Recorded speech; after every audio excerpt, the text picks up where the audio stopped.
তোমার জন্য দেশ নাকি দেশের জন্য তুমি? এ যেন সিনেমা নয়, বাস্তবেই যুদ্ধের প্রস্তুতি।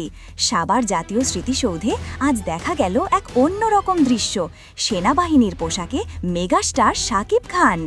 সকালে স্মৃতিসৌধ এলাকায় শুরু হয় সোলজার ছবির শেষ লটের শুটিং সেটে ছিল কঠোর নিরাপত্তা, ভক্তদের ভিড় আর ক্যামেরার ঝলকানি।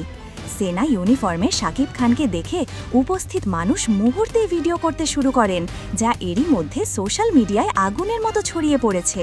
এই প্রথমবার ক্যামেরার সামনে একদম পূর্ণ সৈনিক রূপে দেখা গেল তাকে। দৃঢ় দৃষ্টি, কমান্ডিং লুক আর নতুন গেট আপ সব মিলিয়ে শাকিব খানকে যেন একেবারে অন্যরকম লাগছিল। ভক্তদের ভাষায় এটাই হতে চলেছে তার কেরিয়ারের সবচেয়ে শক্তিশালী চরিত্র।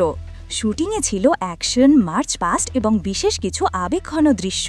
জানা গেছে ছবির সবচেয়ে বড় টার্নিং পয়েন্টের শুটিং হয়েছে ঠিক স্মৃতিসৌধেই। টিম বলছে দেশের ইতিহাস, শহীদদের স্মৃতি আর দেশপ্রেম সব কিছুকে কেন্দ্র করেই ছবির ক্লাইম্যাক্স তৈরি করা হয়েছে। ভক্তরা বলছেন সোলজার হতে শাকিব খান যেভাবে প্রস্তুতি নিয়েছেন তা স্পষ্ট বোঝা যাচ্ছে। অনেকে আবার লিখছেন এই লুকটা রীতিমতো বলিউড লেভেল। সোশ্যাল মিডিয়ায় ইতিমধ্যেই ট্রেন্ড করছে। সাভার স্মৃতিসৌধের এই সিনেম্যাটিক শুটিং সোলজার ছবির প্রতি আরও প্রত্যাশা বাড়িয়ে দিল। আপনারা কি মনে করেন এই ছবিটি কি শাকিব খানের কেরিয়ারে নতুন রেকর্ড করতে চলেছে? মতামত কমেন্টে লিখে জানান। ভিডিওটি ভালো লাগলে লাইক, শেয়ার এবং সাবস্ক্রাইব করতে ভুলবেন না।